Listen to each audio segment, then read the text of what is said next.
नमस्कार मित्रांनो, आजचा व्हिडिओ शेवटपर्यंत नक्की ऐका. कारण जर तुमच्या घरात अजिबात बरकत नसेल, कितीही कष्ट केले तरी पैसे हातात टिकत नसतील, थोडेफार मिळालेले पैसेही अचानक खर्चात निघून जात असतील, कर्ज संपायचं नाव घेत नसेल तर याकडे अजिबात दुर्लक्ष करू नका.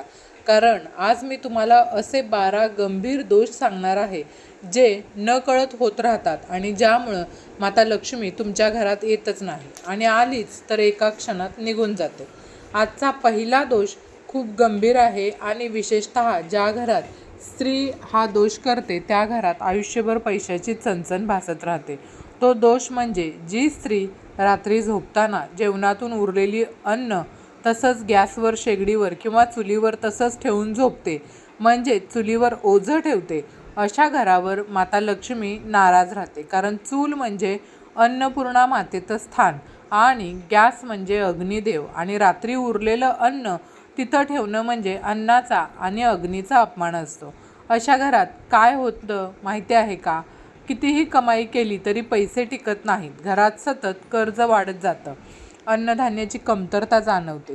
स्त्री कितीही कष्टाळू असली तरी तिच्या हातात दारिद्र्यच राहतं आणि आयुष्यात कधीच स्थैर्य येत नाही. म्हणून रात्री झोपण्यापूर्वी उरलेलं अन्न खाली उतरवणं, चूल स्वच्छ करणं आणि मनात अन्नपूर्णा मातेची क्षमा मागणं हा अत्यंत महत्त्वाचा उपाय आहे. आता दुसरा दोष ऐका, जो बहुतेक घरात होतो आणि लोक त्याकडे अजिबात लक्ष देत नाहीत. तो दोष म्हणजे रात्री जेवण झाल्यानंतर उष्टी खरकटी भांडी किचन ओट्यावर किंवा सिंकमध्ये तशीच ठेवून झोपी जाणं. मित्रांनो, उष्टी भांडी म्हणजे नकारात्मक ऊर्जेचं केंद्र असतं. जिथं उष्टी भांडी असतात तिथं शनीची वक्रदृष्टी पडते. अन्नपूर्णा माता आणि माता लक्ष्मी त्या घरातून काढता पाय घेतात. अशा घरात पैशाची अडचण सतत जाणवते. कामात अडथळे येतात, नोकरीत समस्या निर्माण होतात, व्यवसायात नुकसान होतं आणि घरात विनाकारण तणाव वाढतो. म्हणून झोपण्याआधी सगळी भांडी धुणं, किचन पूर्ण स्वच्छ ठेवणं आणि सिंक कोरडा पुसणं हा लक्ष्मीला प्रसन्न करण्याचा खूप मोठा उपाय आहे. आता तिसरा दोष जो फार कमी लोक गांभीर्याने घेतात पण याचा परिणाम आयुष्यभर भोगावा लागतो. तो दोष म्हणजे पैसे ठेवण्याची जागा अस्वच्छ ठेवणं. मग ती तिजोरी असो, कपाट असो किंवा पाकिट असो, जिथं पैसे अस्वच्छ ठिकाणी ठेवले जातात तिथं माता लक्ष्मी कधीच स्थिर होत नाही. कारण लक्ष्मीला स्वच्छता फार प्रिय आहे. अनेक लोक म्हणतात पैसे येत नाहीत, पण त्यांचं पाकिट फाटलेलं असतं, कागदांनी भरलेलं असतं, देवांचा फोटो नसतो आणि अशा पाकिटात पैसा टिकणार तरी कसा? म्हणून पाकिट नेहमी स्वच्छ ठेवा, कपाट आठवड्यातून एकदा साफ करा, तिजोरीत हळद कुंकू ठेवा आणि दर शुक्रवारी लक्ष्मीची आठवण काढा. कारण जिथं स्वच्छता तिथं लक्ष्मी आणि जिथं अस्वच्छता तिथे दरिद्रता असते. आता चौथा दोष ऐका मित्रांनो. हा दोष असा आहे की तो दिसत नाही पण आयुष्यभर माणसाला गरिबीत ढकलतो. आणि विशेषतः जी व्यक्ती सूर्योदयापूर्वी उठत नाही ती व्यक्ती कितीही श्रीमंत असली तरी हळूहळू दरिद्री होत जाते. कारण सूर्योदय म्हणजे प्रत्यक्ष लक्ष्मीचा प्रवेश काळ असतो आणि जो माणूस त्यावेळेला झोपत असतो तो माता लक्ष्मीचा अपमान करत असतो, असं आपल्या शास्त्रात सांगितलेलं आहे. अनेक लोक म्हणतात आम्ही रात्री उशिरा झोपतो म्हणून सकाळी उठत नाही, पण माता लक्ष्मीला कारण चालत नाही. जी व्यक्ती सूर्योदयापूर्वी उठून घरात हालचाल करते, देवाला नमस्कार करते, घरात थोडीफार स्वच्छता करते, तिच्या घरात धनधान्याची कमतरता कधीच भासत नाही. आणि म्हणूनच जो माणूस सकाळी उशिरा उठतो त्याच्या आयुष्यात संधी येऊनही निघून जातात, पैसा येऊनही तो टिकत नाही आणि हळूहळू कर्ज वाढत जातं. याचा उपाय खूप सोपा आहे बघा. सूर्योदयापूर्वी किमान 5 मिनटं जरी उठलात तरी चालेल. त्यावेळेला डोळे उघडून देवाचं नामस्मरण करा किंवा नाव घ्या आणि मनात म्हणा की हे माता लक्ष्मी आज माझ्या घरात वास कर. अशा छोट्याशा सवयीनेही आयुष्यात खूप मोठा बदल घडून येतो. आता पाचवा दोष ऐका.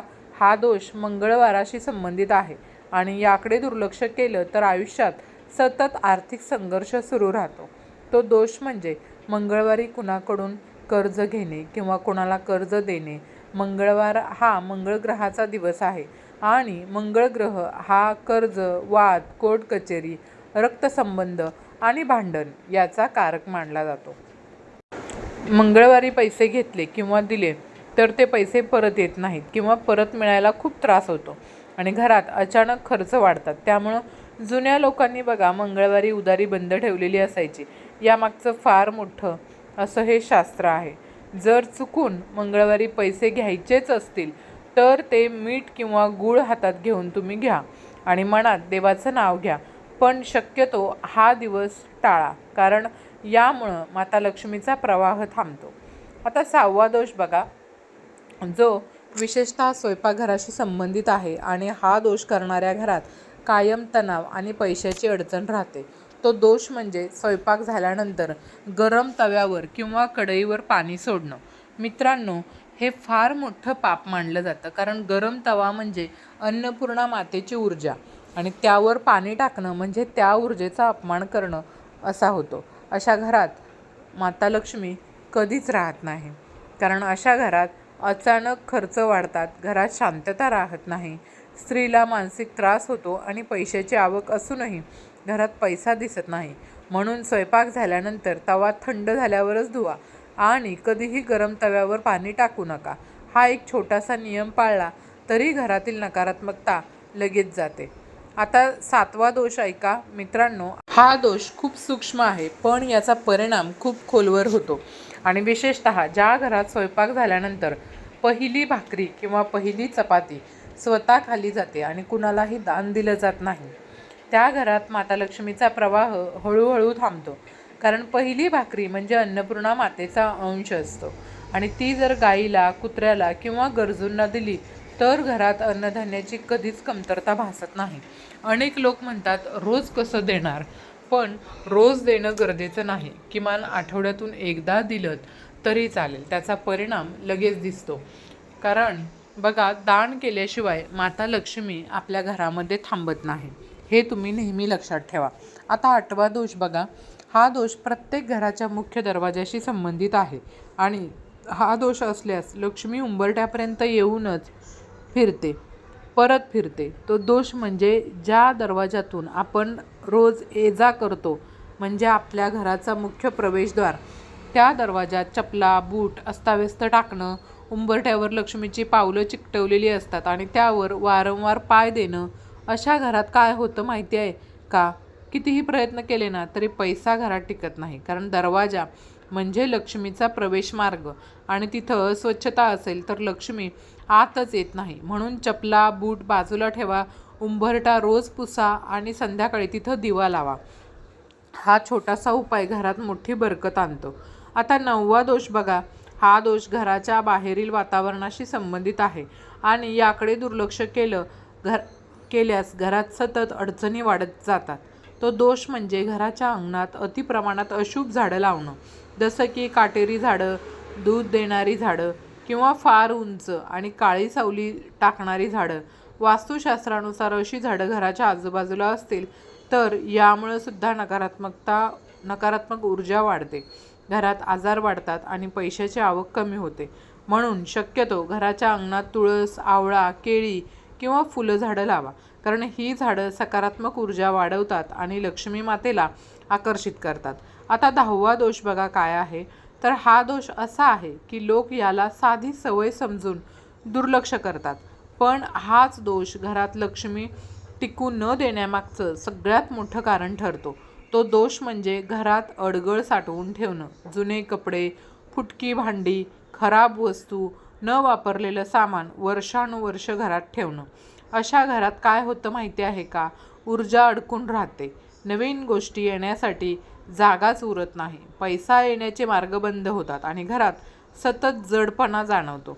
म्हणून जे वापरात नाही ते घरात ठेवू नका, गरजू लोकांना द्या किंवा घराबाहेर काढा, कारण रिकामी जागा म्हणजे नवीन लक्ष्मीला आमंत्रण असतं. ही गोष्ट लक्षात घ्या. आता 11वा दोष बघा. 11वा दोष म्हणजे घराच्या बाथरूमशी संबंधित आहे आणि फारच गंभीर मानला जातो. तो दोष म्हणजे बाथरूममध्ये घाणेरडं पाणी साठवून ठेवणं किंवा बाथरूममधील नळ सतत टपकत राहणं. पाणी म्हणजे लक्ष्मीचं रूप आहे मैत्रिणींनो, आणि जेव्हा पाणी वाया जातं तेव्हा लक्ष्मीही वाया जाते असं म्हटलं जातं. अशा घरात अचानक खर्च वाढतात, पैसा हातात टिकत नाही आणि आरोग्याच्या समस्या सतत निर्माण होत असतात. म्हणून बाथरूम नेहमी स्वच्छ ठेवा, कुठेही पाणी साचू देऊ नका आणि टपकणारा नळ असेल तो लगेच दुरुस्त करा. हा एक छोटासा उपाय तुमचं मोठं आर्थिक नुकसान टाळू शकतो. आता 12वा आणि शेवटचा दोष ऐका. हा दोष संध्याकाळच्या वेळेशी संबंधित आहे आणि हा दोष केल्यास लक्ष्मी माता नाराज होते. तो दोष म्हणजे संध्याकाळी तुम्ही तिन्ही सांजेला कोणाला पैसे किंवा मीठ देणं किंवा त्यावेळेला कोणाकडून पैसे घेणं, कर्ज देणं किंवा कर्ज घेणं.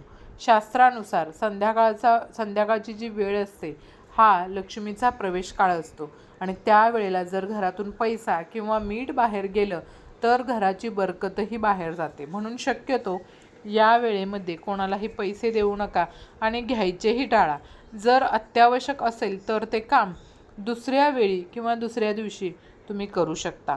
मित्रांनो, आज मी तुम्हाला जे 12 दोष सांगितले ते नकळत घडत असतात, पण त्याचा परिणाम आयुष्यभर भोगावा लागतो. म्हणून आजपासूनच हे दोष टाळा आणि बघा तुमच्या घरात हळूहळू कसं धनधान्य वाढतंय, कर्ज कमी होतं आणि माता लक्ष्मी कायमस्वरूपी तुमच्या घरामध्ये वास करते. जर हा व्हिडिओ तुम्हाला उपयोगी वाटला असेल तर व्हिडिओला एक लाईक नक्की करा, शेअर करा आणि अशाच उपयोगी उपायांसाठी आपल्या चॅनलला सबस्क्राईब करा. कारण पुढच्या व्हिडिओमध्ये मी आणखीन काही असे गुपित उपाय तुम्हाला सांगणार आहे जे ऐकल्याने घरात अचानक बरकत येते. तर व्हिडिओ आवडला असेल तर धन्यवाद. श्री स्वामी समर्थ. जय जय स्वामी समर्थ.